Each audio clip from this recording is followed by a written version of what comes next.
Praise the Lord. Praise the Lord. आज मैं फिर आपसे बात करना चाहता हूं परमेश्वर के वचन में से। जैसे हमें पता है क्रिसमस सीजन चल रहा है, मसीह के आने की खुशियां तकरीबन ऑल ओवर द वर्ल्ड बांटी जा रही हैं। तो ऐसी ही कुछ बातें जो मैं बात कर रहा था, जो परमेश्वर ने मुझे दिया, ऑल अबाउट मी, सब कुछ जो हो रहा है वो मेरे लिए हो रहा है। खुदा अपनी मर्जी से इस दुनिया में अपने फायदे के लिए नहीं आया। It's all about me. मैं और आप जब गुनाह में थे तब बाइबल कहती है परमेश्वर हमारे लिए आया। वचन के ऊपर गौर करते हैं। मत्ती रचित सुसमाचार उसका 1 अध्याय 21, 22 और 23 पद ध्यान से सुनिएगा। सुनिए क्या कहती है बाइबल। हाँ जी, वह पुत्र जनेगी और तो उसका नाम यीशु रखना, क्योंकि वह अपने लोगों का उनके पापों से उद्धार करेगा। उद्धार पापियों के लिए है। यीशु मसीह के अपना कुछ भी नहीं था। यीशु मसीह का गुनाह नहीं था जिसके लिए यीशु मसीह को मरना पड़ा। वो अपने लोगों का उनके पापों से उद्धार या मुक्ति कर रहा है। यह सब इसलिए हुआ कि जो वचन प्रभु के नबी भविष्यद्वक्ता ने के द्वारा कहा गया वह पूरा हो। देखो, एक कुंवारी गर्भवती होगी और एक पुत्र को जनेगी और उसका नाम इमैनुअल रखा जाएगा, जिसका अर्थ है परमेश्वर हमारे साथ है। इसका मतलब उससे पहले, यीशु के आने से पहले परमेश्वर हमारे साथ नहीं रहता था।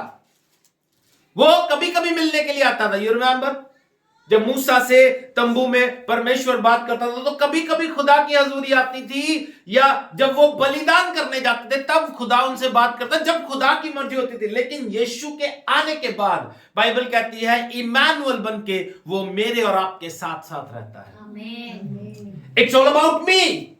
मेरे लिए हो रहा है ये सब कुछ, आपके लिए हो रहा है। इसमें परमेश्वर का कोई फायदा नहीं है। इंसान एक ऐसी शख्सियत है, एक ऐसी चीज है जो अपनी मुक्ति खुद नहीं कर सकता। इसलिए परमेश्वर को हमारे लिए खुद इंसान का रूप लेकर आना पड़ा। एक और बड़ा सुंदर पद है, रोमियो उसका 5 अध्याय 6 वचन से 11 वचन तक पढ़ूंगा। सुनिए, बड़े सुंदर पद है, सुनिएगा। लिखा है, क्योंकि जब हम निर्बल ही थे तो ठीक समय पर भक्तिहीनों के लिए मरा। जब हम क्या थे? इसका मतलब ये सब कुछ मेरे और आपके लिए हो रहा है। आगे लिखा भी है, सुनिएगा। किसी धर्मी जन के लिए कोई मरे, यह तो दुर्बल है, परंतु हो सकता है किसी भले मनुष्य के लिए कोई मरने का भी साहस करे। कोई अच्छा व्यक्ति हो उसके लिए तो कोई मर सकता है, लेकिन किसी पापी के लिए मरना, इट इज हार्ड। आप उसका स्टैंड लोगे जो अच्छा होगा, आप उसकी साइड खड़े होगे जो अच्छा होगा, आप उसके साथ चलोगे जो सही करने की कोशिश करेगा। या बड़ी बात यह है कि आप उसके लिए मरोगे या मरना चाहोगे जो अच्छा होगा। लेकिन बाइबल कहती है यीशु मसीह मुझ पापी के लिए मरा। Amen. बड़े सुंदर है। परंतु आगे क्या लिखा है? परंतु परमेश्वर हम पर अपने प्रेम की भलाई इस रीति से प्रकट करता है कि जब हम पापी ही थे तभी मसीह हमारे लिए मरा।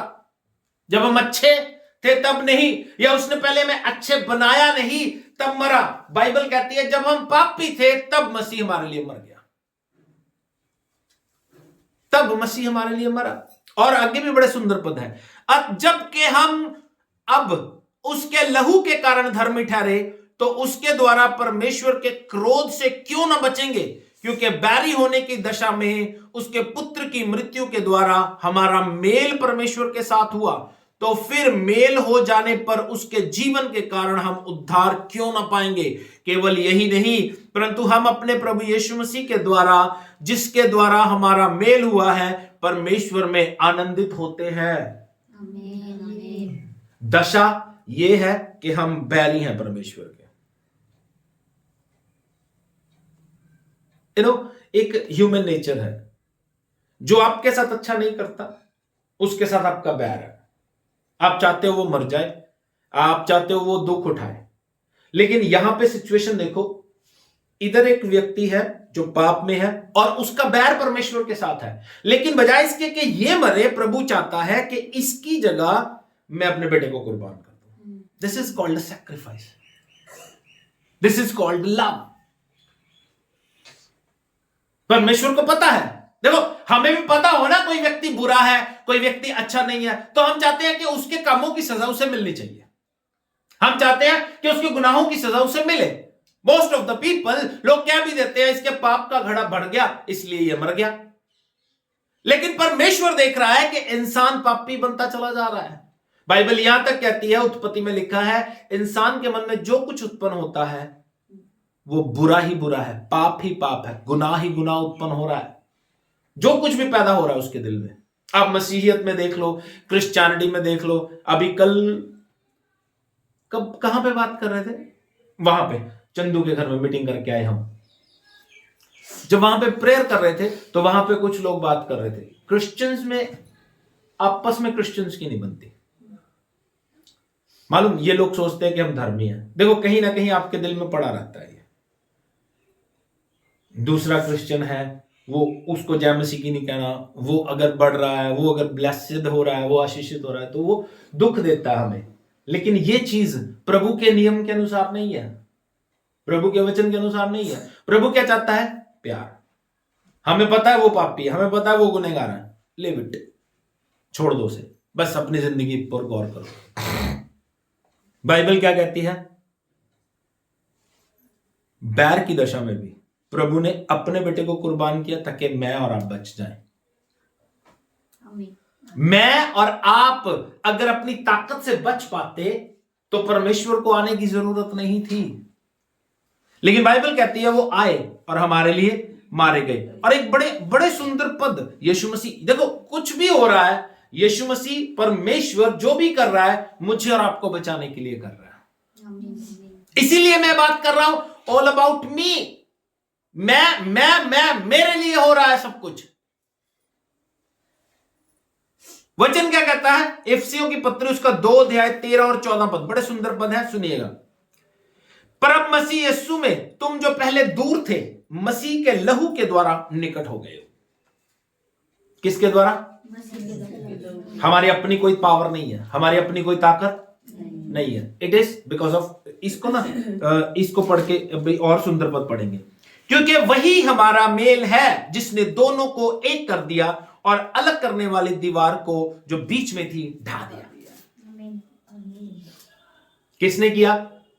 यीशु मसीह, उसके लहू ने। और इसके अगर 2 अध्याय के शुरू से पढ़ना शुरू करेंगे तो सुनिएगा, सुनिए क्या कहती है बाइबल, कोई भी पढ़े। 2 अध्याय का 1 वचन से 10 वचन तक, 10 वचन तक की पढ़ेंगे। वैसे तो 7-8 वचन ही है, पढ़ लेंगे जितने भी पढ़े जाते हैं प्रभु की कृपा से। उसने तुम्हें भी जिलाया, बाइबल कहती है उसने तुम्हें जिलाया। अपने ऊपर गौर करना, इनके ऊपर सोचना कि हमारी दशा क्या थी। प्रभु का वचन कहता है उसने तुम्हें भी जिलाया, जो अपने अपराधों और पापों के कारण मरे हुए थे। क्या हुआ था? हमारी दशा क्या थी? पापों के कारण, अपने अपराधों और पापों के कारण मरे हुए थे। अपने साथ वाले से बोलो, तुम मरा हुआ था लेकिन यीशु ने तुझे जिंदा किया। हाँ जी। जिनमें तुम पहले संसार की रीति पर हाँ, और आकाश के अधिकार के हाकिम अर्थात उस आत्मा के अनुसार चलते थे जो अब भी आज्ञा न मानने वालों में कार्य करता है। देखो एक बात समझना, भेद है यहाँ पे। परमेश्वर के वचन भेद से भरे होते हैं। सुनिए,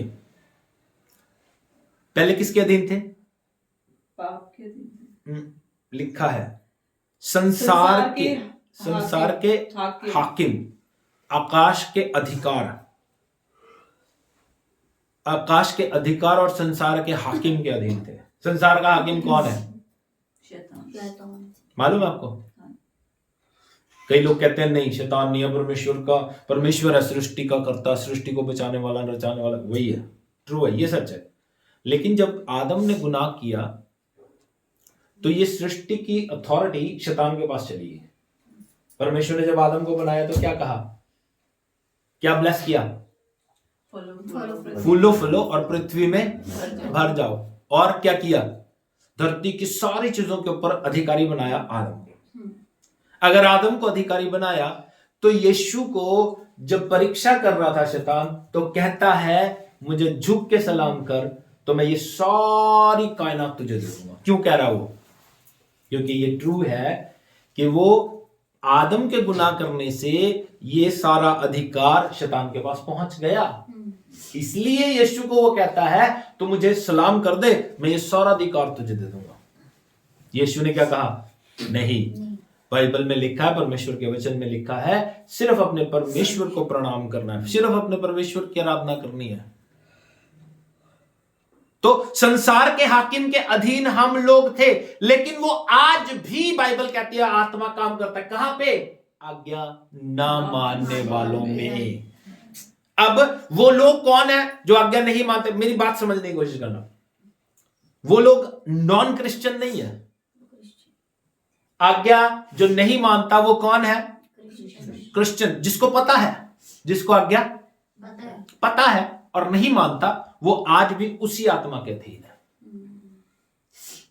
आज्ञा पास्टर की आज्ञा नहीं, आज्ञा जो वचन कहता है, आज्ञा जो परमेश्वर का वचन कहता है, उसको ना मानना तो हम परमेश्वर के अधीन नहीं होते, हम शैतान के अधीन हो जाते हैं। बाइबल कहते हैं वो आज भी आज्ञा ना मानने वालों में काम करता है। हां जी, इनमें हम भी सब के सब पहले अपने शरीर की लालसाओं में दिन बिताते थे। क्या करते थे पहले? हम भी सबके सब अपने शरीर की लालसाओं में दिन बिताते थे। हाँ जी। और शरीर और मन की इच्छाएं पूरी करते थे। क्या करते थे? शरीर और मन की इच्छाएं पूरी कर रहे थे। हाँ जी। और अन्य लोगों के समान स्वभाव ही से क्रोध की संतान थे। हम क्रोध की संतान थे, अन्य लोगों के समान। हाँ जी। परंतु परमेश्वर ने जो दया का धनी है, हाँ, अपने उस बड़े प्रेम के कारण जिससे उसने हमसे प्रेम किया, हाँ, जब हम अपराधों के कारण मरे हुए थे तो हमें मसीह के साथ जिलाया। क्या किया? मसीह के साथ जिलाया। कौन कर रहा है? परमेश्वर खुद। किसके लिए? मेरे और आपके लिए। यानी total efforts, total powerful God जो है, खुदा जो है, वो ही काम कर रहा है। मैंने इसके लिए कुछ भी नहीं किया। हाँ, एक काम जो मुझे करना है इस मुक्ति को पाने के लिए, जस्ट बिलीव। आमीन। मुझे विश्वास करना है कि परमेश्वर मेरे लिए मारा गया, गाड़ा गया और तीसरे दिन मुर्दों में से जी उठा। इसके अलावा मुझे कुछ भी करना नहीं है। लेकिन हम इतना भी नहीं कर पाते। आज भी लोग परमेश्वर पे विश्वास नहीं करते। आज भी लोग इंसानों पे विश्वास करते क्योंकि वो दिखाई देते हैं। आज भी वो इज्जत जो परमेश्वर को देनी चाहिए वो इंसानों को दे रहे हैं। मैं कई लोगों को देखता हूं, पिछले दिनों वायरल भी होते थे। परमेश्वर ने कहा किसी की मूर्ति, किसी, इवन दो आज भी लोग जिनको यीशु मसीह की फोटो कोई भी ओरिजिनल नहीं है, और यीशु मसीह ने, खुदा ने खुद कहा कि किसी की प्रतिमा नहीं बनानी। हमने जब देखा ही नहीं तो कैसे कह सकते हो कि तुम यीशु हैं? ओके। और आज इवन दो कुछ पास्टर्स मैंने देखा किसी ने मंदिर बना रखा, उसमें यीशु मसीह की फोटो भी और पास्टर बजिंदर की फोटो भी लगा रखी है। इवन दो अपनी आईडीज पे लोग अपने पास्टर्स की फोटो लगाते हैं। मतलब दे वर्शिपिंग, वो लोग उनकी आराधना कर रहे हैं, अपनी फोटो नहीं लगा रहे। कहने का मतलब मेरा क्या है? प्रभु जो कहता है उसको ना मानना, हम शैतान के अधीन हो जाते हैं। बस इतना सा इसके लिए ज्यादा समय नहीं लगता है। ऐसे होता है, जस्ट आपने डिसोबीडियंट की और आपकी फैमिली जनरेशन चेंज होगी। क्या कहती है बाइबल आगे? हाँ जी। और मसीह यीशु में उसके साथ उठाया, हाँ, और स्वर्गीय स्थानों में उसके साथ बैठाया। जिलाया, मसीह यीशु में उसके साथ उठाया और स्वर्गीय स्थानों में बैठा दिया। ना हमारा जो स्टेटस है, हम कहां पे बैठे हैं? अपने साथ वाले से बोलो, तू स्वर्ग में बैठा है। लेकिन जब हम गुनाह करते हैं ना तो हम उस लेवल से, उस स्तर से नीचे गिर जाते हैं। इसीलिए प्रकाशित वाक्य में लिखा है ना, प्रभु एक कलीसिया को मैसेज देता है, ध्यान दे, देख तू कहां से गिरा है, तू कहां से गिरा है उसके ऊपर गौर कर। तू अपना पहला सा प्यार छोड़ चुका है। पहले जितना प्यार तू परमेश्वर को करता था अब नहीं करता है। वो बेदारी, वो आनंद, वो खुशी तेरे अंदर नहीं है। तो गुनाह में डूबता चला जा रहा है। बाइबल क्या कहती है आगे? हाँ जी। कि वह अपनी उस कृपा से जो मसीह यीशु में हम पर है आने वाले समयों में अपने अनुग्रह का असीम धन दिखाए। क्या करे? असीम धन। देखो मेरी बात समझना, मैं लास्ट वीक भी बात कर रहा था, अभी फिर कह रहा हूं, आप जब भी इस दुनिया में चलते हो तो आप किसी का साथ देने के लिए किसी अच्छे व्यक्ति को चूज करते हो, लेकिन यीशु मसीह ऐसे नहीं है। यीशु मसीह, मैंने बताया था ना लास्ट वीक भी, उन्होंने पैदा होने के लिए भी वो फैमिली चूज की जिनका बैकग्राउंड बहुत बुरा था। अगर हमें चुनाव हो तो हम अच्छा परिवार, रॉयल फैमिली चूज करेंगे, रॉयल फैमिली चुनेंगे। मालूम, जब उन्होंने, लोगों ने सुना, हम गाते भी है ना, क्रिसमस के दिन चल रहे हैं, लोग जो 3 वो मजूसी आए थे, उन्होंने सुना कि राजा पैदा हुआ है। क्या हुआ? उनको कौन लीड कर रहा था मालूम है? तारा। अब अगर तारा लीड कर रहा था तो वो तारा उनको यीशु मसीह की जगह तक क्यों नहीं लेके गया? बताओ। तारा लीड कर रहा था ना। तारा तो लीड कर रहा था, वो रुक गए थे वहां। राजा हुआ क्या था मालूम है? राजा रुक गए थे, वो राजा के घर पहुंचे। वो अपनी मर्जी से, उनको लगा ये तारा लीड तो कर रहा है, तो राजा पैदा हो रहा है तो ऑब्वियसली महल में पैदा होगा, तो वो महल में घुस गए। मालूम वो तारा फिर बाद में उन्हें कितने दिन के बाद मिला? 3-4 ना, महीनों के बाद। 2 साल के बाद। 2 साल के। कैसे पता चलता है? कैसे? यीशु मसीह 2-3 साल के हो गए? नहीं, जब 2 साल। राजा ने देखा कि वो लोग जो हैं वापस नहीं आए, वो वहां से निकले, तो राजा ने बच्चों को मरवाने का हुक्म दिया। कितने साल के बच्चों को मरवाने का हुक्म दिया? 2 साल के बच्चे। तो 2 साल के बाद उनको तारा फिर से दिखाई दिया और वो वहां पे गए। कितने साल के बाद मिला वो? यीशु कितने साल बाद मिला उन्हें? 2 साल। कब, कहां पे था वो? यीशु कहां पे था? नहीं, अपने घर में। में। पैदा कहां हुआ था? जर्नी में। इसीलिए राजा ने उसे 2 साल के बच्चों को मारने का हुक्म दिया, क्योंकि वो उनको क्या कहा था उसने कि तुम वापस मेरे पास आना, सलाम करके ना राजा को मेरे पास आ जाना। इसलिए राजा ने 2 साल के जितने बच्चे थे मरवा दिए। अब बात को समझो, इंसान अपनी मर्जी से कुछ भी कर सकता है, ये इंसान को फ्री विल परमेश्वर ने दी है, लेकिन परमेश्वर उसे कह रहा है कि ये तारा तेरी अगुवाई करेगा, ये तारा तुझे गाइड करेगा, ये तारा तुझे चलाएगा। लेकिन वो अपनी मर्जी से राजा के घर गए और उन्होंने सोचा राजा के घर में पैदा होगा, और इसलिए भरमाए गए। आज भी दुनिया में, मेरी बात समझना, भेद की बात बोल रहा हूं, बहुत सी बातें प्रभु अपने भेद की बात बोल रहा है, मैं नहीं बोल रहा। अगर परमेश्वर ने आपको किसी पास्टर के साथ जोड़ा है, ना सिर्फ आपके लिए, हर एक व्यक्ति के लिए है, उनको वो ही पास्टर गाइड करेगा।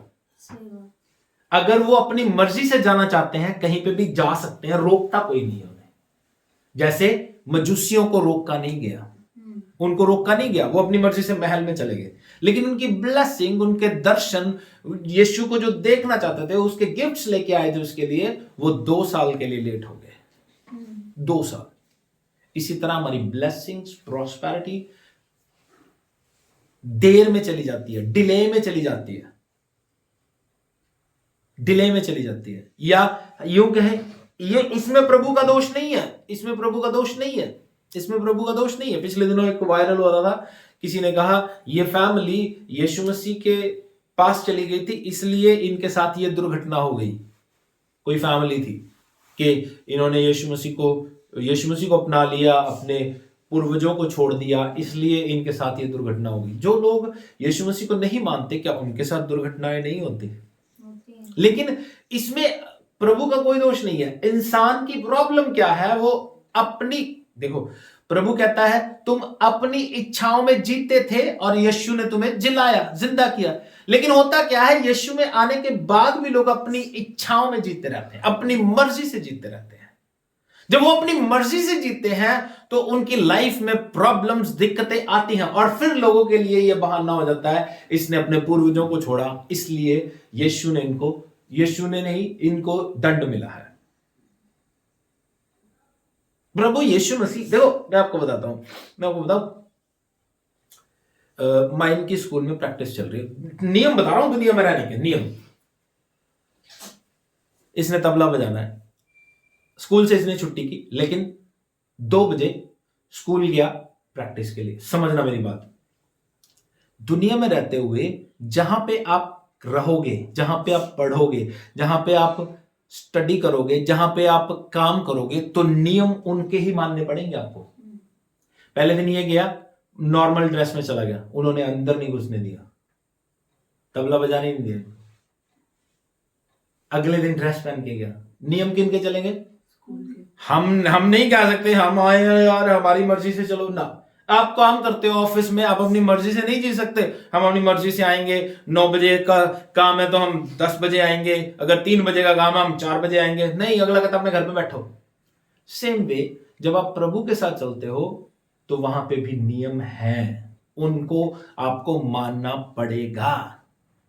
ये हार्डनेस आपको अपनी लाइफ में लेके आनी पड़ेगी। चाहे आपके दर्द हो रहा है, चाहे आप प्रॉब्लम में हो, अगर 10 बजे का टाइम है तो 10 बजे आप प्रेजेंट चाहिए प्रभु की हजूरी में। ये होता है डर प्रभु का। क्योंकि हमें दुनिया में डर लगता है, काम पे जॉब पे डर लगता है क्योंकि वहां पे सैलरी कटेगी, लेकिन प्रभु के साथ चलते हुए हम डरते नहीं है क्योंकि वो हमें दिखाई नहीं देता।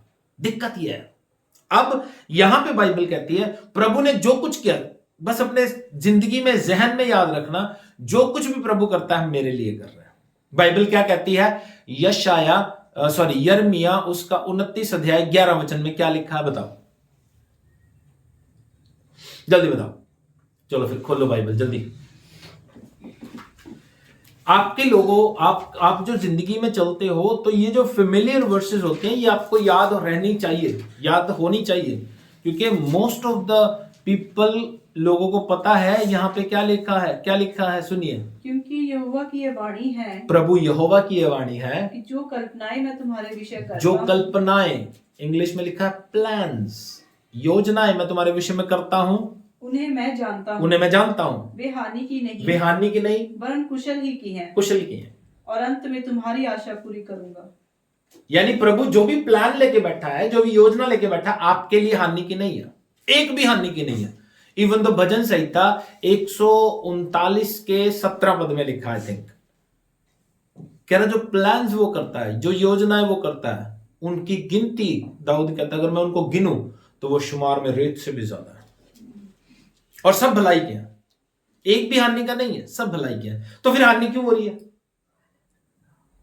हानि क्यों हो रही है? क्यों हो रही है बताओ? Because we are not good people, हम अच्छे नहीं है, हमारी गलतियों की वजह से। मैं आपको लिख के देता हूं, आप एटलीस्ट 2 घंटे प्रार्थना करो, 1 घंटा बाइबल पढ़ो, आपकी लाइफ कहीं की कहीं चली जाएगी। प्रॉब्लम यही है हमारे लोगों की, ज्यादातर लोग प्रार्थना नहीं करते, ज्यादातर लोग बाइबल नहीं पढ़ते, ज्यादातर लोग वो बातें बोलते हैं। मोस्ट ऑफ द पीपल जो नकली से लोग हैं, उन्होंने देखा पास्टर ने ये बात बोली, वही बात वो आगे अपने लोगों से या लोगों से जाके करनी शुरू कर देते हैं। उनको अपना कोई ज्ञान नहीं है, उनको वचन का कोई ज्ञान नहीं है, पास्टर जी ने बोला इसलिए बोल दिया। बाइबल क्या कहती है सुनिए, यशायाह 53 उसका 10 पद से पढ़ने लगा हूं, सुनिएगा, बड़े सुंदर पद हैं। कहता तो भी यहोवा को यही भाया कि उसे कुचले। मैं बात कर रहा हूं ऑल अबाउट मी। प्रभु अपने बेटे को कुचल रहा है, मार रहा है ताकि मैं बच जाऊं। तो भी यहोवा को यही भाया कि उसे कुचले, उसी ने उसको रोगी कर दिया। जब वह अपना प्राण दोष बलि करे तब वह अपना वंश देखने पाएगा। यीशु अगर अपना प्राण दोष बलि नहीं करता तो यह वंश उसको देखने को नहीं मिलता, ये वंश उसको देखने को नहीं मिलता। वह बहुत दिन जीवित रहेगा, उसके हाथ से यहोवा की इच्छा पूरी हो जाएगी। वह अपने प्राणों का दुख उठाकर उसे देखेगा और तृप्त होगा। अपने ज्ञान के द्वारा मेरा धर्मी दास बहुतेरों को धर्मी ठहराएगा और उनके अधर्म के कामों का बोझ आप उठा लेगा। है ना, उसका दुख दूर हो जाएगा। कहता है वे अपने प्राणों का दुख उठाकर उसे देखेगा और तृप्त होगा, और ज्ञान के द्वारा मेरा धर्मी अपना दुख उठाकर तृप्त होगा। कैसे? जब वो दुख उठाएगा तो इतनी बड़ी प्रजा को देखेगा। ये उस मां की तरह है जो अपने बच्चे को पैदा करती है। बहुत हार्ड होता है उसके लिए, लेकिन कहते हैं जब वो अपने बच्चे को देखती है तो वो सारे दुख भूल जाती है, सारे दुख भूल जाती है। ये आनंद प्रभु यीशु मसीह को, वो दुख जो उसने सहा, वो प्रॉब्लम्स जो उसने सही, जो वो पीड़ाएं जो उसने सही, यीशु मसीह सब भूल गया जब उसने अपने लोगों को देखा। मालूम यीशु मसीह के साथ पूरा तांडव हुआ। मालूम है, यरूशलेम की सड़कों पे वो घूमा बिना कपड़ों के, बिना कपड़ों के। हमें लगता है गली में हमारी बेइज्जती हुई, हमें लगता है सड़क पे हमारी बेइज्जती हुई, लेकिन यीशु मसीह को यरूशलेम शहर में बहुत लंबा फासला था। वो पहाड़ पे उसे नंगे होके जाना है और कपड़ों के बिना क्रूस उठाना है। अब वो क्रूस संभाले कि अपने जिस्म को संभाले। मैं यही कहता हूं, हमेशा याद रखना, जो हमारे साथ हो रहा है, जो हमारे साथ हो रहा है वो कुछ भी नहीं है जितना यीशु के साथ हुआ है।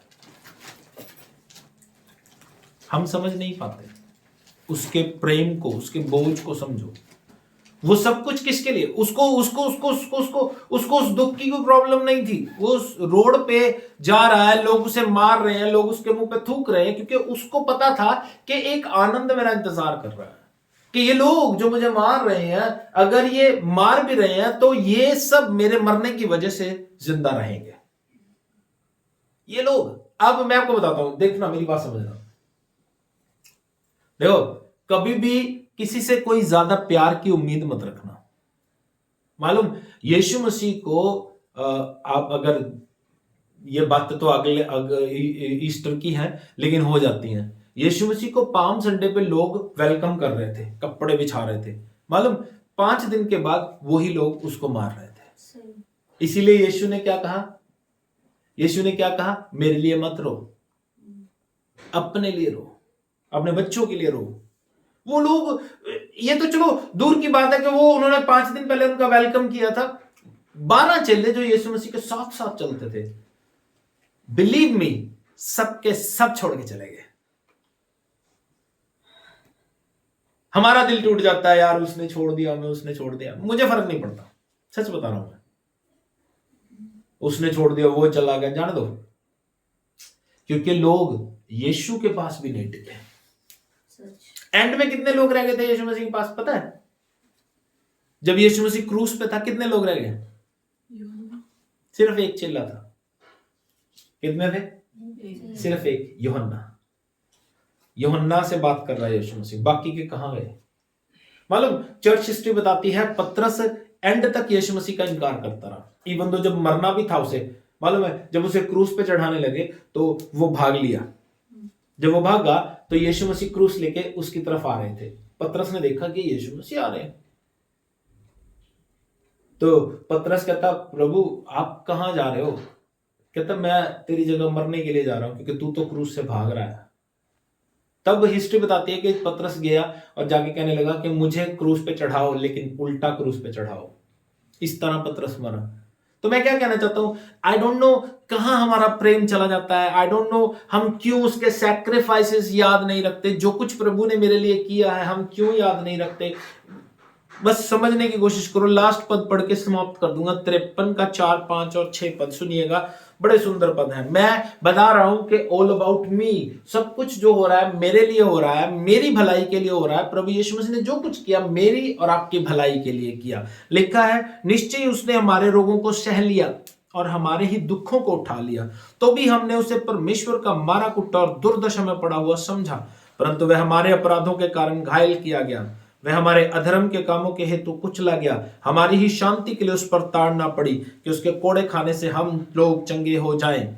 हम तो सबके सब भेड़ों के समान भटक गए थे, हम में से हर एक ने अपना अपना मार्ग लिया, और यहोवा ने हम सबों के अधर्म का बोझ उसी पर लाद दिया। उसके कोड़े खाने से हम चंगे हुए। ऑल अबाउट मी, उसने मेरे गुनाहों के लिए अपनी खुद को कुर्बान कर दिया। All about me. हम कभी भी ये ना सोचे कि प्रभु हमारे साथ नहीं है, प्रभु हमें छोड़ देता है, प्रभु हमें त्याग देता है ना, कभी ना सोचे। मैं आपको बताऊं, कभी भी ये मत सोचो कि प्रभु ने हमें छोड़ दिया, क्योंकि बाइबल कहती है वो है इमैनुअल। इमैनुअल का मतलब वो हमारे साथ है। परिस्थितियां अनुकूल हो सकती हैं, लोग हमें छोड़ सकते हैं, लोग हमें त्याग सकते हैं, इसीलिए प्रभु ने कहा मैं ना तुझे कभी छोड़ूंगा ना तुझे कभी त्यागूंगा। लोग जब हमारे खिलाफ होते हैं, डोंट फील बैड। उस समय यह सोचने की जरूरत नहीं कि लोग प्रभु ने हमें छोड़ दिया ना, वो में अगर मेरे खिलाफ है तो प्रभु ने कैसे छोड़ दिया। लेकिन एक बात याद रखना, जो आज आपके खिलाफ है वो कल को मुंह की खाएगा, क्योंकि परमेश्वर आपके लिए लड़ेगा। आमीन, प्रेज गॉड। मैं पिछले दिनों कहना नहीं चाहता था, लेकिन मैंने कहना नहीं चाहता था, लेकिन प्रभु, मैं आपको बताता हूं, प्रभु आपकी लड़ाई लड़ता है। प्रभु आपकी लड़ाई लड़ता है। तो प्रभु जो चाहता है वो ये चाहता है कि जस्ट उसमें विश्वास में स्थिर रहो, उसमें बढ़ते रहो, प्रार्थना करते रहो, प्रभु की महिमा करते रहो, क्योंकि ऑल अबाउट मी, सब कुछ जो हो रहा है मेरे लिए हो रहा है। प्रभु जितना भला हो सकेगा मेरे लिए करेगा। बुरा भी कोई कर रहा है उसमें से भी भली चीजों को उत्पन्न करेगा। प्रभु हमारे लिए, बाइबल कहती है, जो उसे प्यार करते हैं उनके लिए वो भलाई को उत्पन्न करता है। आमीन, प्रेज सब बातें मिलकर भलाई को पैदा करती है। तो प्रभु कहीं ना कहीं से हमें ब्लेस करेगा। कैसे भी ब्लेस करेगा। ब्लेसिंग का सीजन शुरू हुआ, ब्लेसिंग का साल हमारी जिंदगी में आएगा। प्रभु आपको आशीष दे, प्रभु ब्लेस करे।